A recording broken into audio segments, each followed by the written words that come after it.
पुण्यामध्ये सकल हिंदू समाजानं हिंदू रक्षा मोर्चाचं आयोजन केलंय। जम्मू काश्मीरातील पहलगाम हल्ल्याच्या निषेधार्थ हिंदू समाज आज रस्त्यावर उतरलाय।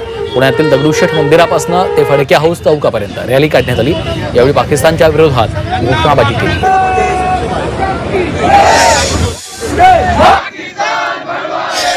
पहलगाम हल्ल्याच्या निषेधार्थ नाशिकच्या निफाड तालुक्यातल्या विंचूरमध्ये बंद पाळण्यात आला। व्यापाऱ्यांनी दुकानं बंद ठेवत कडकडीत बंद पाळला। यावेळी विंचूरकरांनी पाकिस्तानच्या विरोधात जोरदार घोषणाबाजी केली आहे। अकोल्यात पहलगाम हल्ल्याचा निषेध करण्यात आला। मुंडगाव इथं नागरिकांनी काळ्या फिती बांधून निषेध व्यक्त केला, तर मृत्यूमुखी पडलेल्यांना श्रद्धांजली अर्पण करण्यात आली आहे।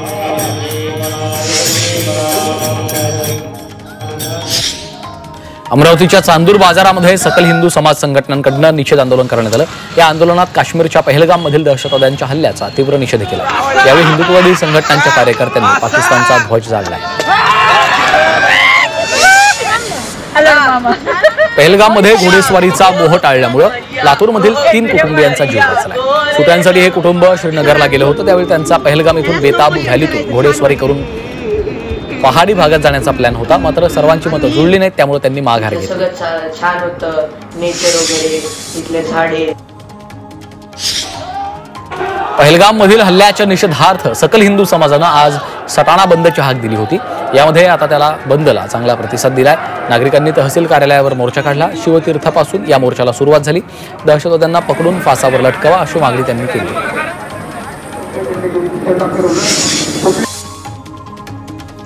पहलगामच्या हल्ल्यानंतर पुण्यातील काश्मीरी विद्यार्थ्यांना सोशल मीडियावरून धमक्या देण्यात येत असल्यामुळे विद्यार्थ्यांनी पुणे पोलिसांकडे धाव घेतली।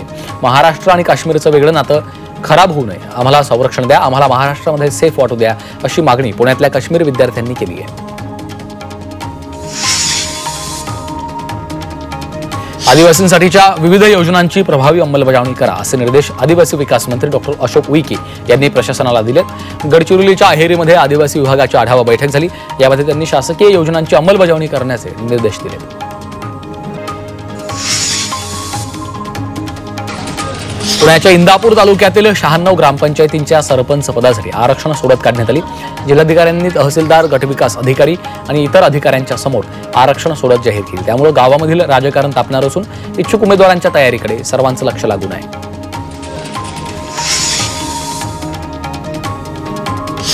राजकारणामधून संपलेल्यांचा एकत्र येऊन काय उपयोग आहे असा खोचक टोला नारायण राणे यांनी उद्धव आणि राज ठाकरेंना लगावला। उद्धव आणि राज ठाकरे मनोमिलनाच्या चर्चांवर बोलताना राणे यांनी ही प्रतिक्रिया दिली आहे।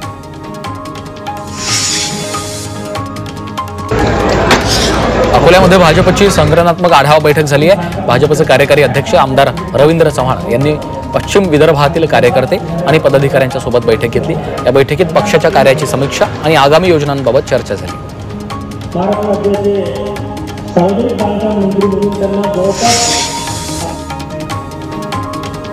बीडमध्ये राष्ट्रवादी शरदचंद्र पवार पक्षाला मोठा धक्का बसलाय। राष्ट्रवादी शरदचंद्र पवार पक्षाचे नेते रमेश आडेसकर यांनी राष्ट्रवादीत प्रवेश केला। त्यामुळे बीड जिल्ह्यात अजित पवारांची राजकीय शक्ती वाढली आहे। गेल्या विधानसभा निवडणुकीत बीड जिल्ह्यात राष्ट्रवादी शरद पवार पक्षानं चुकीचं तिकीट वाटप केल्यामुळे पक्षाची अवस्था झाल्याचा आरोप आडेसकर यांनी केला।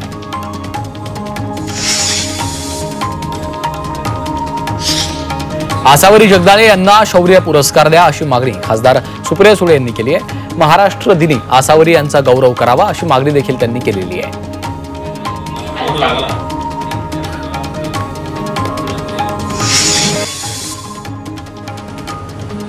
बेकायदा बॅनरबाजीवर मुख्यमंत्री फडणवीसांनी संताप व्यक्त केला। बॅनरबाजीमुळे शहर विद्रूप होत आहेत असं त्यांनी म्हटलंय। फडणवीसांनी सर्व महापालिकांना अवैध बॅनर हटवण्याच्या सूचना केल्याचं सांगितलंय।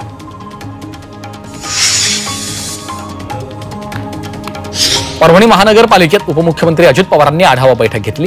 यावेळी त्यांनी शहराच्या समस्या जाणून घेत त्यावर विकासाचे फुंकर घालण्याचा प्रयत्न केला। पाणी पुरवठा योजना, भूमिगत गटार योजना यासह इतरही थकलेले 58 कोटींची जीएसटी अनुदान देण्याचं आश्वासन दिलं। पुण्याच्या इंदापूर तालुक्यातल्या भिगवणमध्ये अनोळखी व्यक्तीचा मृतदेह आढळलाय। भिगवण आयसीयू हॉस्पिटलच्या पाठीमागच्या मदनवाडीच्या विहिरीमध्ये हा मृतदेह आढळला। मृतदेह कुणाचा आहे याचा तपास आता भिगवण पोलीस करतायत।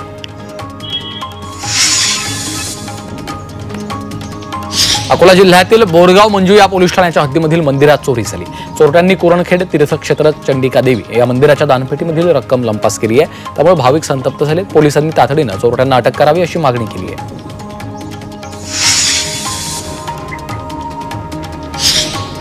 नाशिकमध्ये दरोडा टाकण्याच्या तयारीत असलेल्या 5 संशयित आरोपींना पोलिसांनी अटक केली। मध्यरात्री पोलीस पथक देवळाली गाव परिसरामध्ये गस्त घालत असताना 7 ते 8 जणांच्या हालचाली संशयास्पद वाटल्यात। पोलिसांनी विचारणा करायला सुरुवात करताच त्यांनी पळ काढला। यावेळी एकाच्या खिशामधील पिस्तूलमधून अचानक फायर झालं, त्यामुळे तो जखमी झाला। त्यांच्याकडनं गावठी कट्टा, कोयता, नायलॉन दोरी, 2 दुचाकी हस्तगत केल्यात, तर 4 जण फरार आहेत।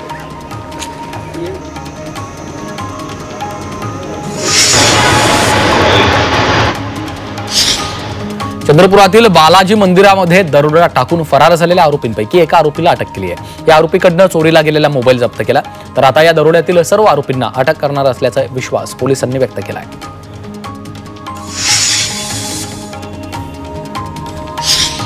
अकोला जिल्ह्यात गुन्हेगारी रोखण्यासाठी पोलिसांनी कोम्बिंग ऑपरेशन राबवलंय। यामध्ये पोलिसांना 9 शस्त्र जप्त करण्यात यश आलेलं आहे। नागरिकांमध्ये सुरक्षा वाढवण्यासाठी पोलिसांनी हा उपक्रम राबवला आहे।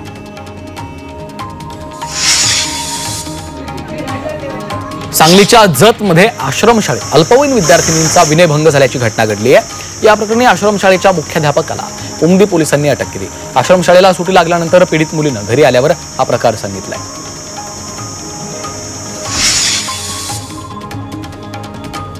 वाशिममधील मुंगळा गावात महिलांनी पोलीस स्टेशनवर मोर्चा काढला। गावात अवैधरित्या गावठी दारूची विक्री होत असल्यामुळे गावातील तरुण व्यसनाधीन बनले, तर अनेकांचे संसार उद्ध्वस्त झाले। त्यामुळे महिलांनी मोर्चा काढत दारूबंदीची मागणी केली।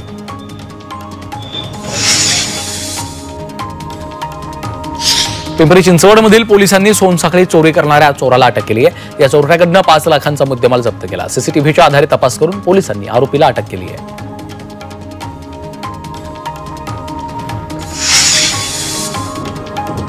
शहापूरमधील भारंगी नदीतील गाळ काढण्याच्या कामाला सरकारी मालमत्ता चोरी झाल्याचा आरोप रमाबाई ब्रिगेडच्या ज्योती गायकवाड यांनी केलाय। दरम्यान नदीमधील दगड चोरणाऱ्या माफियांवर दंडात्मक कारवाई करावी अशी मागणी देखील त्यांनी केली आहे।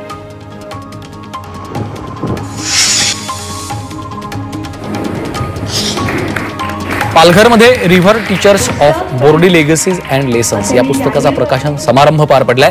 दिगंबर राऊतांनी या पुस्तकाचं लेखन केलंय, तर डॉक्टर अंजली कुलकर्णी यांनी हे पुस्तक अनुवादित केलंय। असे मी जाहीर करते। संभाजीनगरमध्ये केंद्रीय आरोग्य मंत्री JP नड्डा यांच्या हस्ते शासकीय वैद्यकीय महाविद्यालय आणि कर्करोग रुग्णालयाचं उद्घाटन केलंय। यावेळी मुख्यमंत्री फडणवीस यांच्यासह अनेक मान्यवर उपस्थित होते।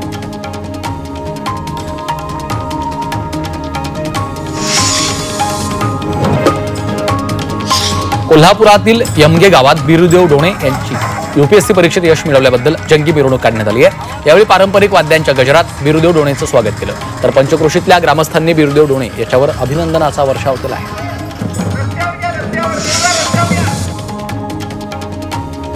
पावसाळापूर्व कामं करण्यासाठी पुण्यातले रस्ते काही काळ बंद ठेवण्याची परवानगी महापालिका प्रशासनाला मिळाली आहे। वाहतूक पोलिसांनी 61 ठिकाणी कामं करण्याची परवानगी दिली आहे। यावेळी पुण्यातले रस्ते बंद राहणार आहेत।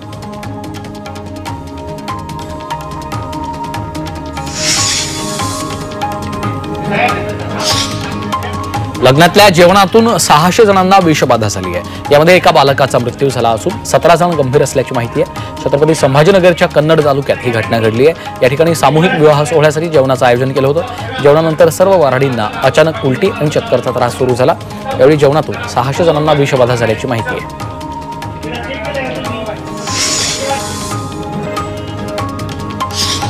एसटीच्या प्रवाशांना ई बसची 6 महिने प्रतीक्षाच करावी लागणार आहे। ई बस बांधणी प्रकल्पात बिघाड झाल्यामुळे गेले 4 महिने एकही नवीन बस दाखल झाली नाहीये। त्यामुळे उन्हाच्या झळा सहन करत प्रवास करावा लागणार आहे।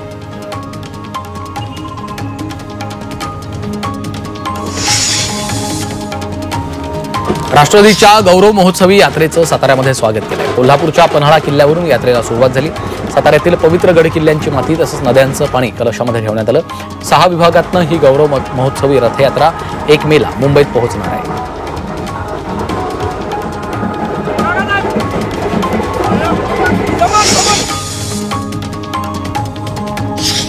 दख्खनचा राजा अशी ख्याती असणारं ज्योतिबा मंदिर उद्या पहाटे 4 ते दुपारी 3 पर्यंत बंद राहणार आहे। चैत्र यात्रा झाल्यानंतर पाकाळणी निमित्त मंदिर दर्शनासाठी बंद राहणार आहे। पुणे जिल्ह्यातील शिरूर तालुक्यामध्ये बैलगाडा शर्यतीचा थरार रंगला आहे. चांडोह इथं भैरवनाथ महाराजांच्या यात्रा उत्सवानिमित्त बैलगाडा शर्यतीचं आयोजन केलं होतं. 2 दिवसांच्या या बैलगाडा शर्यतीमध्ये शेकडो बैलगाडा मालक सहभागी झाले होते. या बैलगाडा शर्यती पाहण्यासाठी पंचक्रोशीतल्या नागरिकांनी गर्दी केली होती.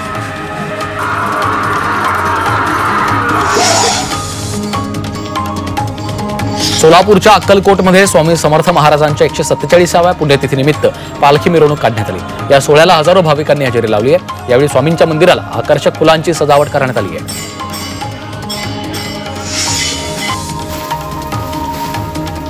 सांगली शहरात वादळी वाऱ्यासह अवकाळी पावसानं हजेरी लावली आहे. मिरज आणि सांगली शहरासह परिसरामध्ये जोरदार पाऊस झालाय. पावसामुळे ऊसाचं मोठं नुकसान झालेलं आहे. गेल्या 2 दिवसांपासून जिल्ह्यामध्ये ढगाळ वातावरण होतं. सकाळपासूनच उन्हाचा कडाका होता. दुपारनंतर पावसानं हजेरी लावली. या पावसामुळे उकाड्यानं हैराण झालेल्या सांगलीकरांना दिलासा मिळाला.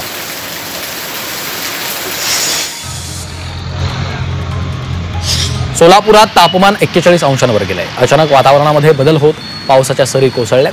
त्यामुळे दिवसभराच्या कडक उष्णतेपासून सोलापूरकरांना दिलासा मिळाला आहे. मात्र अवकाळी पावसामुळे आंबा तसंच द्राक्ष बागायतदार चिंतेत आहेत.